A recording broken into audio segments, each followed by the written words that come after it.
False start. False start. It happens. All right, Annie, bonjour. Welcome to the Daily Director Q&A with Landon Dijksterhuis, Director of Warrior Spirit. My name is Kayla Tomaselli, and I am an Anishinaabe from Shuswagonic First Nation, which is located on Manitoulin Island in Lake Huron, Ontario. I'm the program coordinator at imagineNATIVE, and I have long brown hair, brown eyes, and I'm wearing a gray sweater from the Res Life, and it says burn sage, sweetgrass, and the Indigenous. And I'm tuning in from the imagineNATIVE office, which is located in the traditional territory of the Anishinaabe, Haudenosaunee, Huron-Wendat, and the Mississaugas of the Credit. And I just wanted to all know that I'm so excited to be here with you all today. Now I want to invite Landon to introduce yourself as well.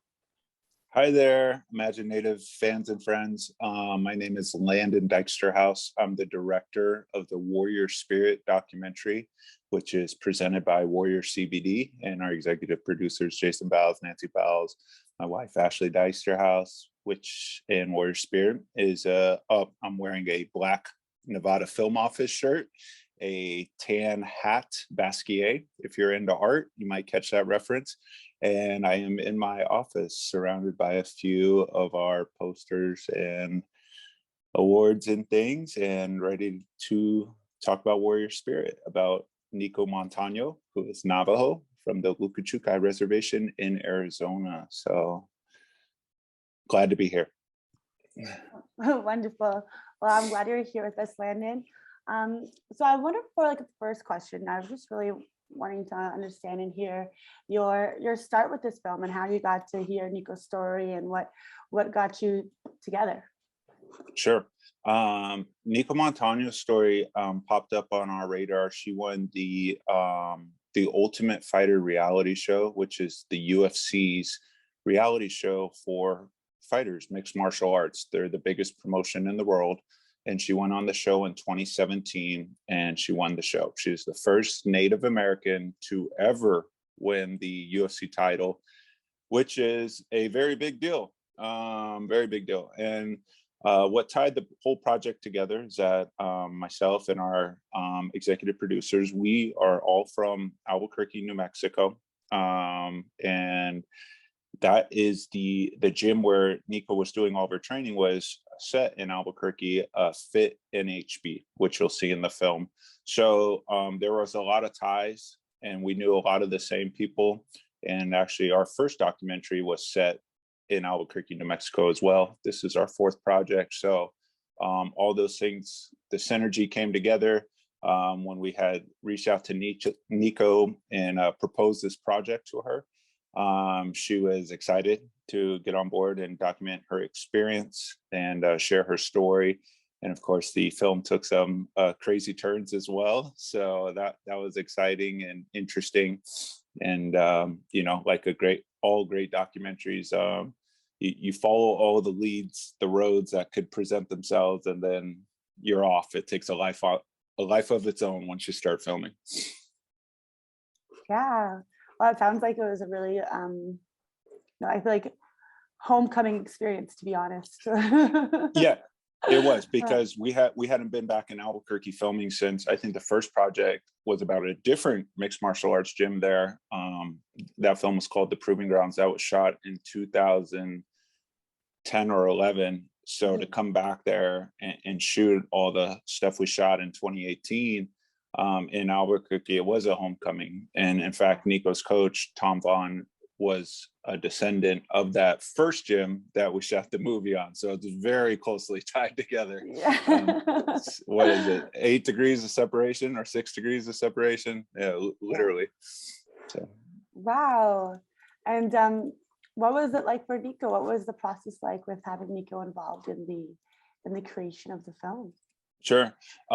With Nico, we started out on the Lukachukai Reservation in Arizona. Actually, we started out in Chinle, Arizona, where she was brought back as a guest speaker. She had won the Ultimate Fighter show, and it's about 5 or 6 months later, so about May of 2018. And Chinle High School is where she graduated from high school. She sorry, my son's cruising in. And from there, that's where the filming began. So we told her backstory, and also went to the Lukachukai Reservation where she was brought up. All of her family's there. Her grandparents owned the trading post there. So we wanted to really dive into that, why her story was important. So it's sort of a modern day Rocky story in a way, because you would never think this girl from the Lukachukai Reservation with no resources, no real MMA gyms, right? In fact, she even has a hard time getting her food where she lives because she has to have certain kinds of diets and training camp to, start the weight cutting process, which is a big deal, which you'll see in the film.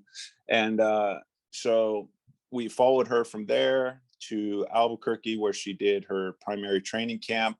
And then she also traveled a few other places for the UFC, including LA and Dallas, which is where the event was. And then of course, Las Vegas, where she did a lot of this testing with the UFC to help her try to cut weight safely and make championship weight to be able to participate in the event. So it really was like a modern day Rocky story. She's facing the Russian champion Valentina Shevchenko, who's been doing mixed martial arts for 30 years plus, super unstoppable. And, here we have our underdog, Nico Montano, going up, trying to overcome all odds, as many Native Americans have to, just based on where they're coming from and what they're given. And so Nico's story is really important because, how she was treated as a microcosm of a macrocosm of things that have happened in our country in the past. So it's very, very important.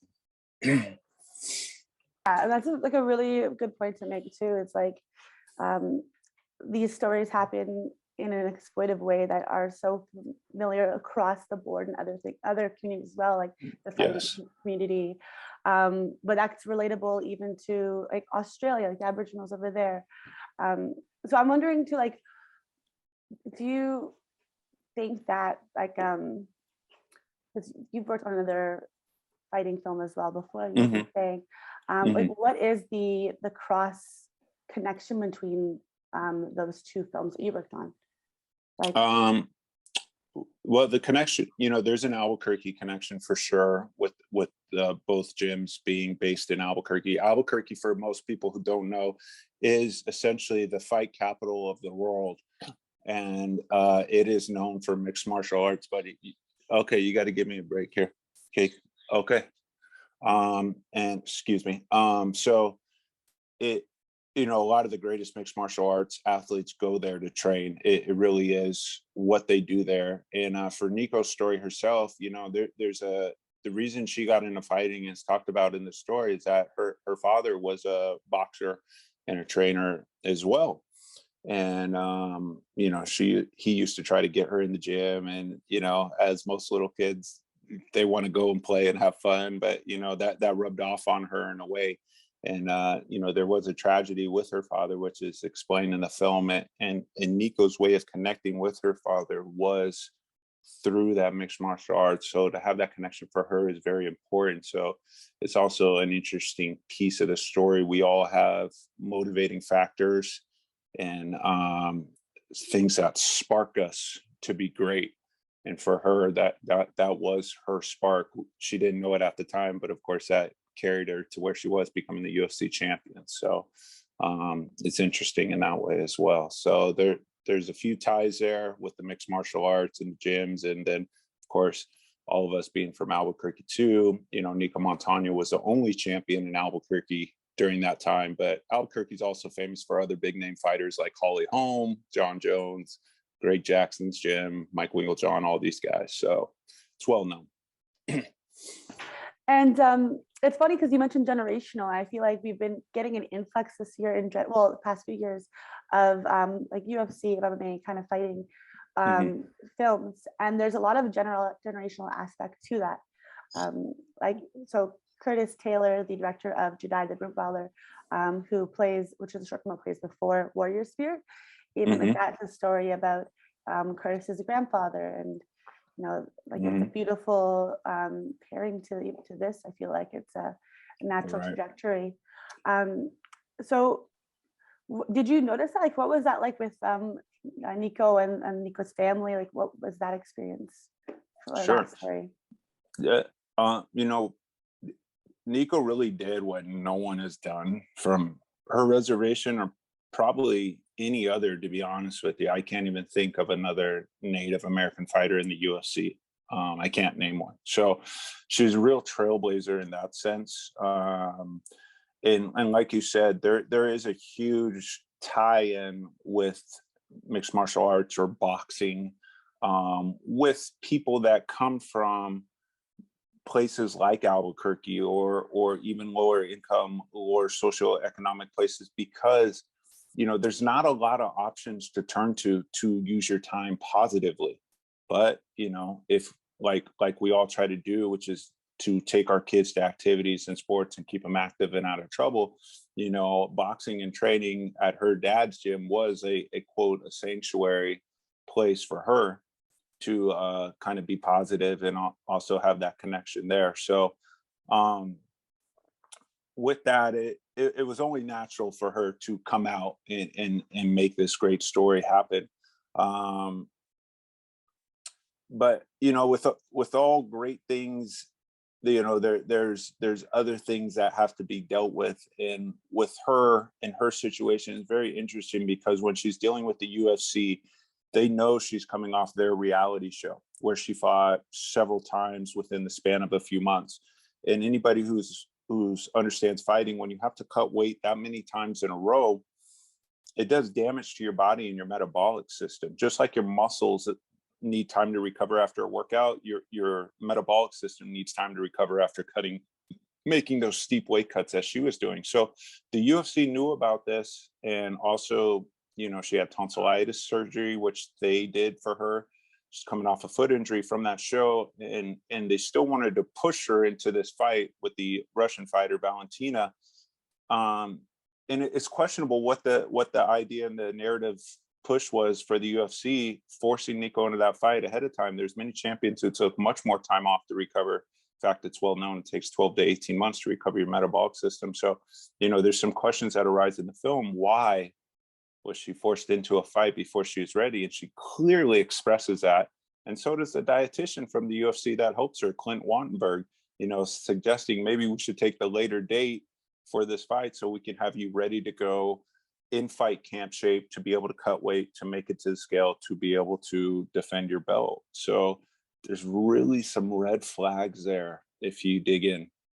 Yeah, and that's actually fitting for a question from the audience. So like with Nico's weight loss ahead of the fight, it's shocking. Mm-hmm. It's hard to watch her go through it, and even on the screen. What was that experience like for you behind the camera? Sure. That's an interesting one, because I've had several people ask me, what were you doing when all this was going on? I said, well, the documentary approach we take as filmmakers, which we have in all of our films, is an observational approach, which is a fly on the wall type of, a little bit participatory, where we interject questions here and there to try to find out bits and pieces of information maybe the audience might want to know, or to have subjects in the film talk. But otherwise, we try to let it play out as it would if you were there, like a true narrative, cinema verite, doc verite style, which is what you're seeing is what's happening. It's not a reality show. It's not, the scenes are not composed to make them more dramatic.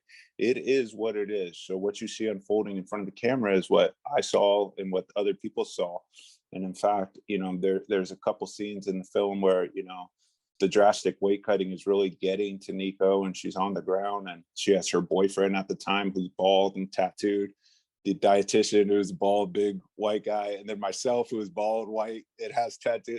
We're all huddled over her, and it creates a scene like, what's going on with this girl? All these guys are around her, and she's laying on the floor, like, and it looks really bad. There's patrons coming up in this high-end 5-star hotel saying, what is going on? Do we need to call 911? This looks not unsafe. This looks terrible. What is going on? What are you guys doing?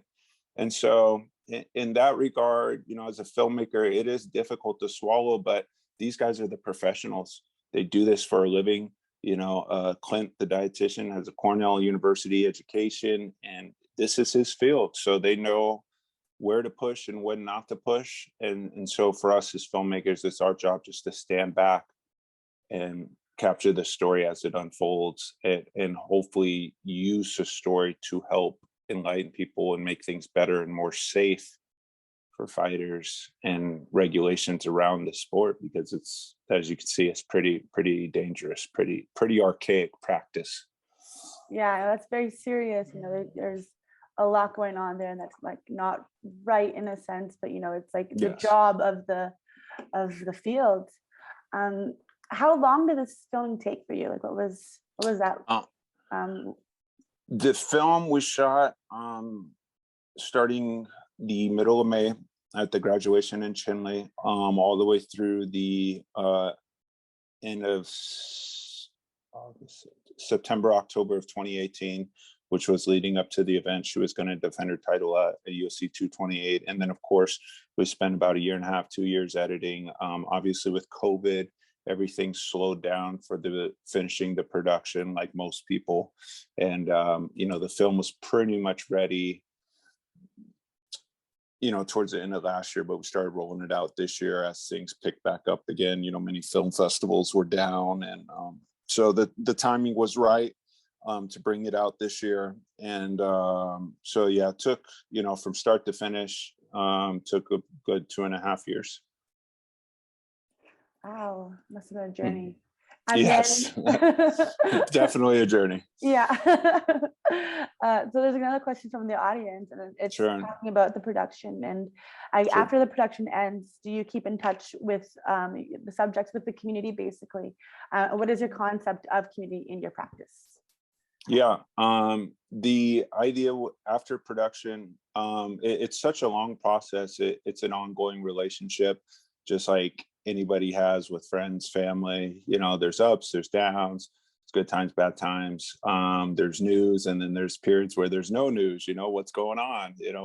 Well, with COVID striking, it really slowed down things a lot for us, like I mentioned before. But we talk to everybody. We try to talk to everybody that was involved in the film. Some people will tune in on a festival, some will show up, and some will,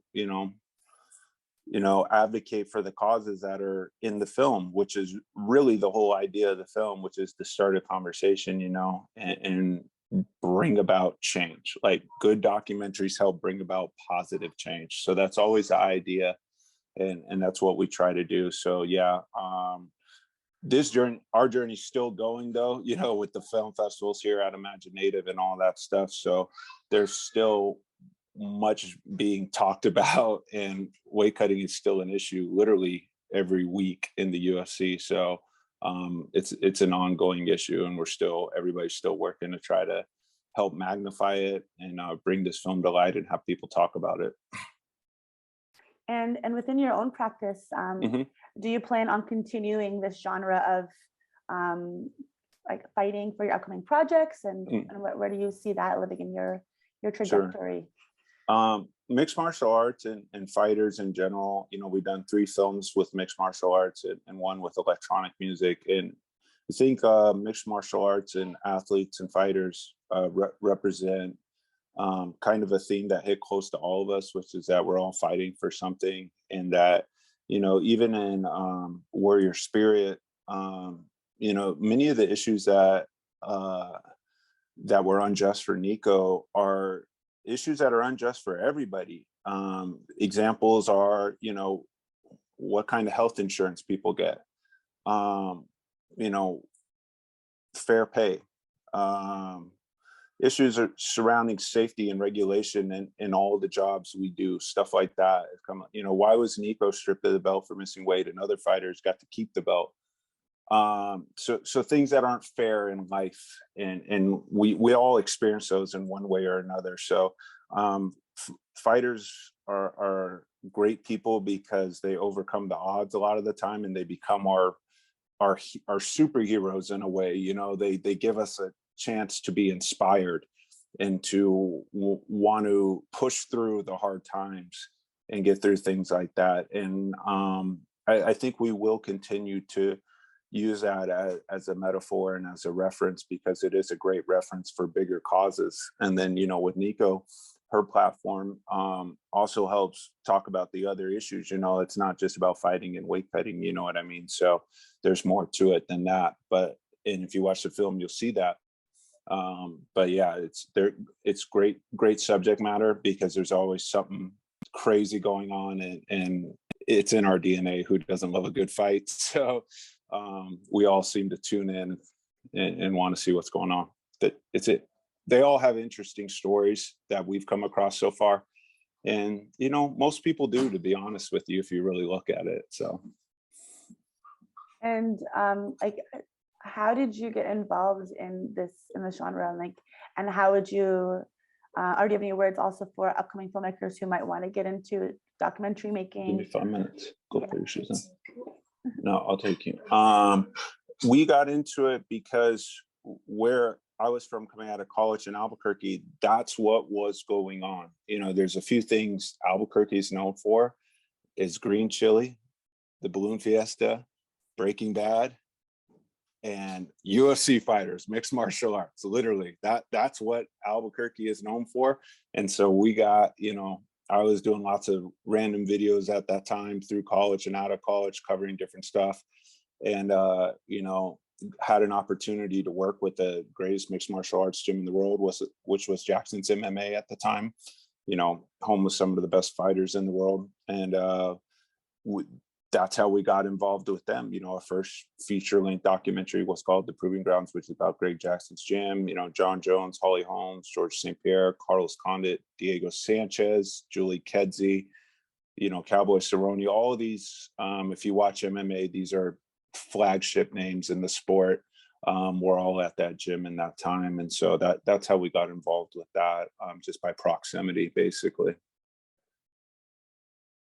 Wow, yeah. It's like all around, basically. Yeah, it really is. And it's like, what makes documentary great too is like we all share stories from our perspective areas, right? Or our perspective backgrounds or stories or whatever.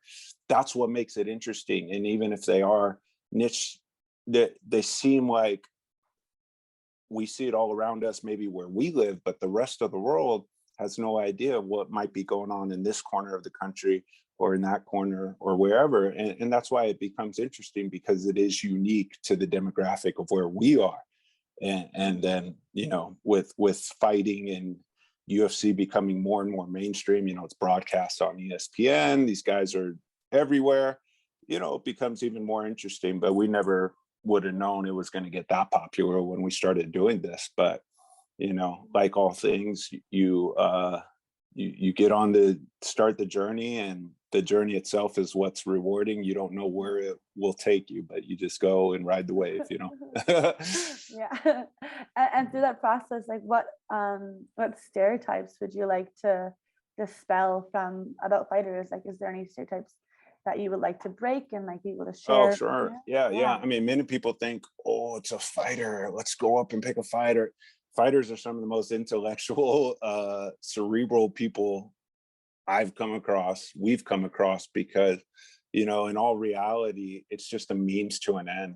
They're not fighting because they want to go, you know, show who's the biggest, baddest, strongest guy all the time or prove a point. They really got into fighting because of circumstance, is what I've seen. And it's a way to try to make something positive out of, you know, maybe a rough upbringing, or, you know, having not all the resources maybe some of us have and the opportunities growing up. So, and it's like I said before, in places like New Mexico, for example,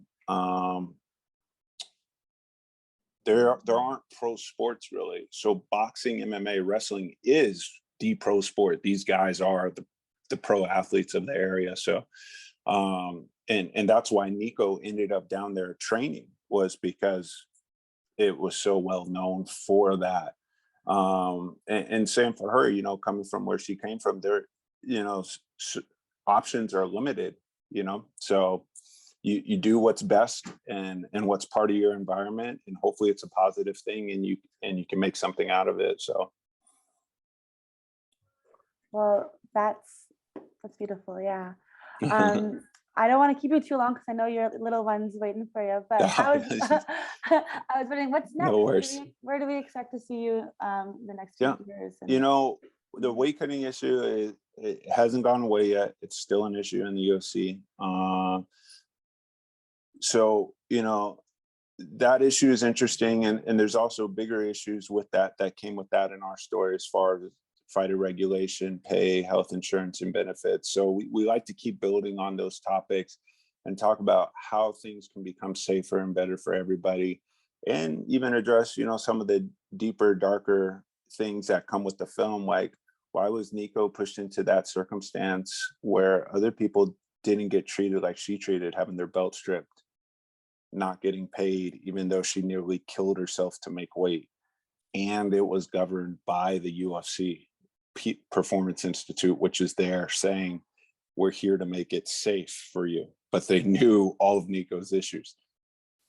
That needs to be addressed. And we would like to see that get addressed in a positive manner. We're obviously fans of the sport. That's why we got into it as well. So it's to make things better. And, you know, hopefully the documentary can help be a vehicle for that. But, you know, it's going to be an ongoing battle, like with all things. So we hope to continue to build on those bigger topics and also include, you know, important stories and representation from all around for different peoples from different plights and all the things that make stories interesting, you know what I mean? And Nico's legacy, no matter what happens in the future and what's seen in this film, is set. You know, she is the first Native American UFC female champion at 125 pounds, and that can never be duplicated. So that in itself is worth the documentation. So yeah, that's incredible to think about, like what Nico's gone through and how strong she is, you know, what she's endured. Exactly. And, I just want to say thank you for like shining that light and being able to be that vehicle to the festival too. Like that's something that can be overlooked quite often, because, you know, if you are a big fan, you're watching it and you're enjoying it, but then you're thinking through this film, and it's like there is a deeper, darker reality to this all. There is. And, you know, we all have character arcs in our own lives. And Nico's story's not over, it keeps going. But, you know, the whole idea is to create empathy. And great art shows us, you know, great art comes from pain. And there's a lot of pain in this film. But that's what makes people tune in and want to get involved and speak out about it and hopefully make positive changes and look into some of the other bigger issues of how she was treated. And we hope the film and the imagineNATIVE audience takes those type of things from the film and you know, help it move forward and grow a louder voice. You got slammed in there. That was really nice. Thank you. Well, we appreciate it, and we appreciate everyone's support on it. So thank you guys very much. You're welcome. And we appreciate your support. Of course. And I think that will conclude our Q&A for today. I'll let you get to your young one. I'm just going to say a few words about our awards. So so just a reminder that the films included in the official selection are all eligible for the Audience Choice Awards for both feature films and short films. And this year, the Audience Choice Feature Film Awards comes with a $2,500 cash prize with support from MBS Equipment Canada. And the Audience Choice Short Film Award also comes with $2,500 cash prize with support from the Bank of Montreal. So show your support for the festival and these films and go vote. You can vote as many times as you want. So go check it out. Very cool. And if any of you need any assistance or help at all, just go to our festival website. There's a help widget on the bottom right, and they're very quick and they're speedy. So we're here to help. So yeah. Other than that, Miigwech, thank you, Landon. Thank you guys so much. And we look forward to the rest of the festival. Tune in, everybody, some great films. So, and you know, if people get a chance, we appreciate all your support on the film, you know, and if you haven't seen it, check out the teaser online. Warrior Spirit teaser. It's on YouTube, so you're able to check that out anytime you like, even if you just want to get a feel for what the movie's about. So we appreciate imagineNATIVE and all you guys who behind the scenes who make it an awesome festival. So thank you guys as well. All right, Bama P. See you guys. Bye.